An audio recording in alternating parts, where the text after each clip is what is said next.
হরে কৃষ্ণ কৃষ্ণ কৃষ্ণ হরে হরে। তো ভক্তবৃন্দগণ, আজকের ভিডিওটি রয়েছে বাংলার 12টি মাসের মধ্যে এই জ্যৈষ্ঠ মাস এই বছর মল মাস পড়েছে। যেহেতু মনে করা হয় জ্যৈষ্ঠ মাস সবসময় মল মাস হয় না, মল মাস বা অধিক মাস একটি বিশেষ মহাজাগতিক এবং জ্যোতিষশাস্ত্রীয় ঘটনা। জ্যৈষ্ঠ মাসের পাশাপাশি আষাঢ়, শ্রাবণ বা অন্যান্য মাস এই মল মাস ঘটতে পারত, কিন্তু এই জ্যৈষ্ঠ মাসের ঘটনাটি ঘটে। তার পিছনে একটি শাস্ত্রীয় এবং বৈজ্ঞানিক ব্যাখ্যা রয়েছে। মল মাস বা অধিক মাস আসলে কি? আমাদের প্রাচীন পঞ্জিকা মূলত সৌর এবং চন্দ্র বছরের গণনার উপরে ভিত্তি করে। সূর্য যখন 12টি রাশি অতিক্রম করে তখন তাকে সৌর বছর বলে। এতে সময় লাগে প্রায় 365 দিন 6 ঘন্টা। এবং চান্দ্র বছর চাঁদের 12টি পূর্ণ আবর্তনে অর্থাৎ অমাবস্যা থেকে অমাবস্যা একটি চান্দ্র বছর পূর্ণ হয়। এতে প্রায় সময় লাগে 354 দিন। এই দুই গণনার মধ্যে প্রতি বছর প্রায় 11 দিনের একটি পার্থক্য থেকে যায়। এই পার্থক্য জমতে জমতে প্রতি 32 থেকে 33 মাস অন্তর প্রায় মাসের সমান হয়ে যায়। তাই এই দুটোকে ভারসাম্য বজায় রাখতে, ঋতুচক্রকে সঠিক রাখতে অতিরিক্ত মাসটি পঞ্জিকায় যুক্ত করা হয়। একে আমরা মল মাস বা অধিক মাস বলে থাকি। কিন্তু এই মল মাসে যদি আপনার ভাগ্যের চমৎকার প্রদান এবং পরিবারের সুখ সমৃদ্ধি ভরতে চান, তাহলে অবশ্যই তুলসী তলায় এই 5টি ক্রিয়াকলাপ এবং তুলসী পাতা দিয়ে এই 6টি ক্রিয়াকলাপ বিশেষ করে করবেন। এবং জ্যৈষ্ঠ মাসে যেহেতু মল মাস পড়েছে, তাই এই মল মাসে অবশ্যই এই ছোট্ট কাজটি অবশ্যই আপনার পরিবারে সুখ সমৃদ্ধি ভরে রাখার জন্য অবশ্যই করতে পারেন।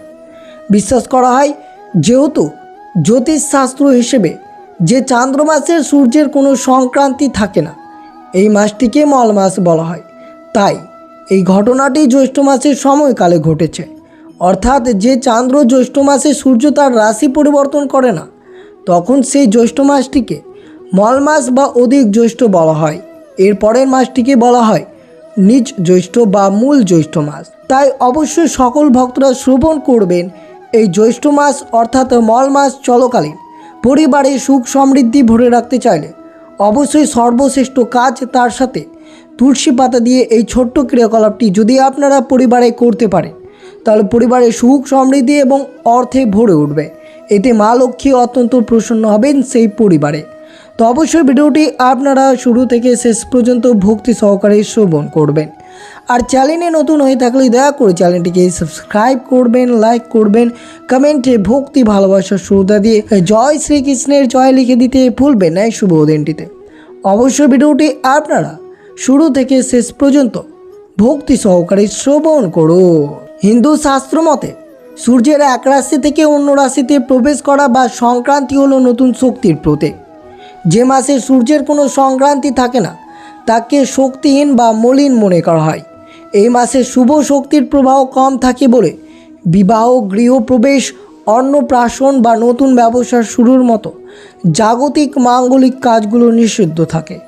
এই মলিনতা বা শুভ কাজের অভাবের কারণে একে মল মাস নাম দেওয়া হয়েছে। আধ্যাত্মিক রূপান্তর অর্থাৎ পুরুষোত্তম মাস। পুরাণে একটি খুব সুন্দর গল্প আছে। মল মাস হওয়ার কারণে এবং কোনো শুভ কাজে ব্যবহৃত না হওয়া এই মাসটি খুবই দুঃখ পেয়েছিল। তখন ভগবান বিষ্ণু এই মাসটিকে নিজের নাম প্রদান করেন এবং আশীর্বাদ করেন। তাই মল মাসে আরেক নাম পুরুষোত্তম মাস হিসেবে গণ্য করা হয়েছে। বিশেষ করে মনে রাখবেন এই মল মাস বা পুরুষোত্তম মাসের দুটো দিক রয়েছে, একটি জাগতিক এবং আধ্যাত্মিক। যেহেতু এই মল মাসে সূর্যের নতুন শক্তির সঞ্চার অর্থাৎ সংক্রান্তি হয় না, তাই জাগতিক শুভ শক্তির প্রবাহ কম থাকে। এই কারণে এই মাসে কিছু জাগতিক ও মাঙ্গলিক কাজ শাস্ত্র মতে নিষিদ্ধ রয়েছে। বিশেষ করে এই জ্যৈষ্ঠ মাস যেহেতু মল মাসে পরিণত হয়েছে, তাই বিবাহ, অন্নপ্রাশন, নতুন গৃহ নির্মাণ শুরু করা বা গৃহপ্রবেশ, নতুন ব্যবসা শুরু বা নতুন সম্পত্তি কেনা, কাম্যকর্ম অর্থাৎ যে কোনো মনের বাসনা পূরণের জন্য করা যোগ্য বা পুজো করা উচিত নয়। জাগতিক কাজ বন্ধ থাকলেও আধ্যাত্মিক উন্নতির জন্য এটি সবচেয়ে শুভ একটি মাস। ভগবান বিষ্ণুর আশীর্বাদে এই মাসে করা সৎকর্ম ফল কয়েক হাজার বেশি গুণ বলে বিশ্বাস করা হয়। এই জ্যৈষ্ঠ মাসে অর্থাৎ এই মল মাস চলাকালীন শ্রীমদ্ ভগবদ গীতা, ভগবত পুরাণ পাঠ করা, ইষ্টদেবতাদের নাম জপ করা, ধ্যান করা, সামর্থ্য অনুযায়ী দরিদ্রকে অন্ন, বস্ত্র বা অর্থ দান করা, তীর্থস্থান বা পবিত্র নদীতে স্নান করা আপনাদের জন্য অত্যন্ত শুভ হতে পারে। তার আগে অবশ্যই বিষয়টি আপনারা শ্রবণ করবেন, যেহেতু জাগতিক কাজ বন্ধ থাকলেও এই মল মাসে আধ্যাত্মিক কাজের সাথে সাথে এই কাজটিও আপনারা করতে পারেন। এই তুলসী তলায় কী করা উচিত এবং বিশেষ করে এই তুলসী পাতার 10টি ক্রিয়াকলাপ যদি আপনারা এই জ্যৈষ্ঠ মাস অর্থাৎ মল মাসে করতে পারেন, তা পরিবারের সুখ সমৃদ্ধিতে ভরে রাখে। যেহেতু সনাতন ধর্মের তুলসী গাছ বা তুলসী মঞ্চ কেবল একটি গাছ নয়, এটি সাক্ষাৎ দেবী লক্ষ্মী এবং ভক্তি ও পবিত্রতার প্রতীক। হিন্দু গৃহস্থ বাড়িতে তুলসী তলায় একটি বিশেষ গুরুত্ব রয়েছে। বিশেষ করে মনে রাখবেন, তুলসী তলা বা তুলসী মঞ্চ সর্বদাই পরিষ্কার পরিচ্ছন্ন রাখা উচিত। জুতো বা চপ্পল দিয়ে কখনোই তুলসী তলায় যাওয়া উচিত নয়। স্নান না করে বা অপবিত্র পোশাকে তুলসী গাছ স্পর্শ করা শাস্ত্রের মতে অনুচিত। এই জ্যৈষ্ঠ মাসে বা মল মাসে অবশ্যই প্রতিদিন সকালে স্নান করে শুদ্ধ বস্ত্র তুলসী গাছে জল অর্পণ করা অত্যন্ত শুভ। জল দেওয়ার সময় বিশেষ করে মনে রাখবেন, আপনারা অবশ্যই পূর্ব দিকে মুখ করে সূর্যদেবকে স্মরণ করতে পারেন। এতে শারীরিক ও মানসিক শুদ্ধি ঘটে। অনেক জায়গায় বিশ্বাস করা হয় যে এই জ্যৈষ্ঠ মাস যেহেতু মল মাস পড়েছে, তাই শাস্ত্রমতে রবিবার এবং একাদশী তিথিতে তুলসী গাছের জল দেওয়া থেকে বিরত থাকতে হবে। কারণ বিশ্বাস করা হয় যে এই দিনগুলোতে দেবী তুলসী ভগবান বিষ্ণুর জন্য নির্জল উপবাস করে থাকেন। তাই বিশেষ করে সতর্কতা থাকবেন এবং অবশ্যই প্রতিদিন সূর্যাস্তের পর সন্ধ্যায় তুলসী তলায় একটি মাটির প্রদীপ, ঘি এবং সর্ষের তেল দিয়ে প্রদীপ জ্বালানো উচিত। তার সাথে অবশ্যই ধূপকাঠি দেখানো উচিত। এতে আপনি এবং আপনার স্ত্রী দুইজনে মিলে সন্ধ্যায় তুলসী তলায় প্রদীপ জ্বালিয়ে একসঙ্গে প্রার্থনা করতে পারেন। এতে সংসারে ইতিবাচক শক্তির সঞ্চার হবে এবং সুখ শান্তিতে ভরে থাকবে। আর অবশ্যই শ্রবণ করবেন, এই মল মাসে অবশ্যই আপনারা তুলসী পাতার কী করা উচিত, অর্থাৎ যদি আপনারা এই তুলসী পাতার 10টি ক্রিয়াকলাপ যদি করতে পারেন, পরিবারে সুখ সমৃদ্ধিতে ভরে থাকবে এবং জীবনে চমৎকার লাভ করতে পারবেন। সনাতন ধর্মে যেমন তুলসী গাছকে অত্যন্ত পবিত্র মানা হয়, তেমনই তুলসী গাছের পাতাও অত্যন্ত পবিত্র রয়েছে। বিশেষ করে আর্থিক উন্নতি লাভের জন্য এই জ্যৈষ্ঠ মাস অর্থাৎ মল মাসে আপনারা অবশ্যই একটি লাল কাপড়ে বা পরিষ্কার লাল কাগজে একটি তুলসী পাতা মুড়ে আপনারা টাকা রাখার জায়গায় রেখে দিতে পারেন। বিশ্বাস করা হয় এতে মা লক্ষ্মীর কৃপা, আর্থিক বাধা দূর হয় এবং সঞ্চয় বৃদ্ধি পায়। পাতাটি শুকিয়ে গেলে সেটি পরিবর্তন করে আবার নতুন পাতা রাখতে পারেন। রাতে ঘুমানোর সময় বালিশের নিচে 5টি তুলসী পাতা রেখে ঘুমান। বাস্তুশাস্ত্র মতে এটি মানসিক চাপ কমায় এবং নেতিবাচক স্বপ্ন থেকে দূরে রাখে এবং দাম্পত্য জীবনে বা পারিবারিক সম্পর্ক শান্তি বজায় রাখতে পারে। যদি মনে হয় বাড়িতে নেতিবাচক শক্তির প্রভাব পড়েছে, তবে অবশ্যই রাতে ঘুমানোর আগে তামার পাত্রে পরিষ্কার জলে কয়েকটি তুলসী পাতা ভিজিয়ে রাখুন। পরের দিন সকালে সেই জল ঘরের চারদিকে এবং মূল দরজার দিকে ছিটিয়ে দিন। এতে বাস্তুর নেতিবাচকতা দূর হয়।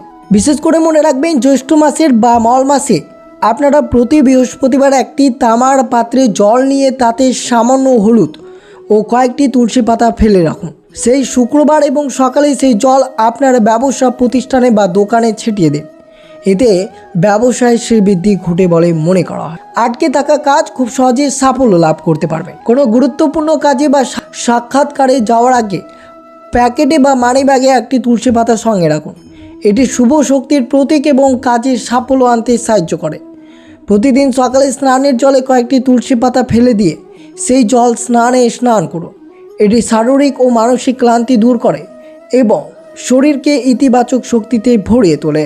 এরপর অবশ্যই আপনারা বিশেষ করে মনে রাখবেন, প্রতিদিন সকালে স্নানের জলে কয়েকটি তুলসী পাতা ফেলে সেই জল দিয়ে স্নান করবেন।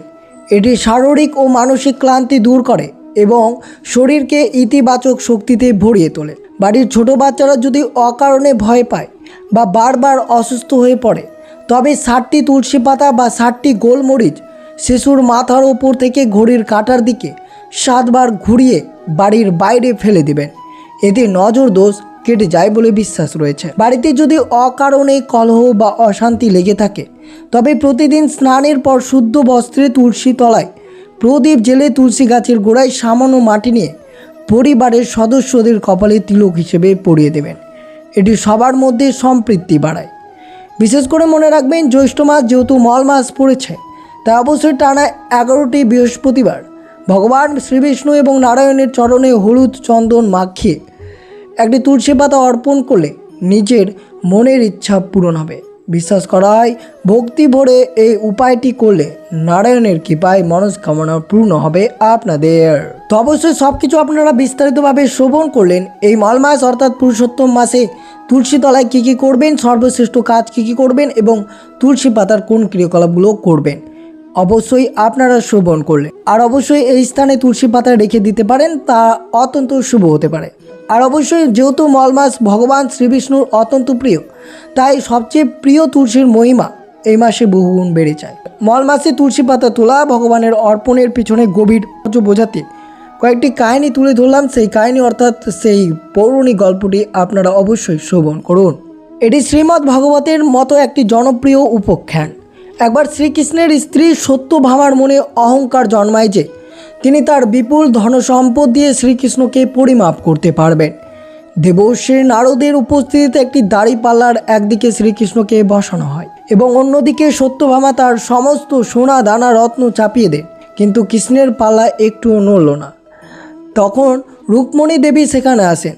তিনি সমস্ত সোনা দানা সরিয়ে ভক্তি ভরে স্নান করে সেরে একটি মাত্র তুলসী পাতা ছিঁড়ে শ্রীকৃষ্ণের নাম করে দাড়ি পাল্লায় রাখেন। অবাক করার বিষয় হলো সেই একটি তুলসী পাতার ভরে কৃষ্ণের পাল্লা সমান হয়ে যায়। মল মাসের সাথে সম্পর্কিত অর্থাৎ এই কাহিনী থেকে শিক্ষা পাওয়া যায় যে মল মাসের মতো পূর্ণ মাসে কোনো আড়ম্বরপূর্ণ যজ্ঞ বা পুজোর প্রয়োজন নেই। মল মাস নিয়ম মেনে শুদ্ধভাবে একটি তুলসী পাতা তুলে যদি ভক্তি ভরে ভগবান বিষ্ণুর চরণে অর্পণ করা যায়, তবে তিনি তাতেই পরম সন্তুষ্ট হন এবং ভক্তের মনস্কামনা পূর্ণ করে। প্রচলিত বিশ্বাস যে গৃহে মল মাসে প্রতিদিন সকালে নিয়ম মেনে শুদ্ধ বস্ত্রে তুলসী পাতা তোলেন, তুলসীর আরাধনা করেন, সে গৃহে কোনো অশুভ শক্তি বা যমদূতের প্রবেশ করতে পারে না। তুলসী গাছ বা তুলসী পাতা সাক্ষাৎ লক্ষ্মীনারায়ণের কবচ হিসেবে সেই পরিবারকে সমস্ত বিপদ থেকে রক্ষা করে। তো আপনারা সব কিছু বিস্তারিতভাবে শ্রবণ করলেন। এই জ্যৈষ্ঠ মাসে মল মাস কেন বলা হয় এবং মল মাসের তুলসী তলায় কী করবেন, তুলসী পাতা কোন স্থানে রাখবেন এবং সর্বশ্রেষ্ঠ কাজ কী। তো এই ছিল ভিডিওটি ভালো লাগলে অবশ্যই চ্যানেলটিকে সাবস্ক্রাইব করবেন, লাইক করবেন, কমেন্টে ভক্তি ভালোবাসা শ্রদ্ধা দিয়ে জয় শ্রীকৃষ্ণের জয় লিখে দিতে ভুলবেন না এবং ভিডিওটি আপনার আত্মীয় ভক্ত বা বন্ধুদের সাথে অবশ্যই শেয়ার করবেন। তো সুস্থ থাকবেন, সতর্ক থাকবেন। জয় শ্রীকৃষ্ণ, রাধে রাধে।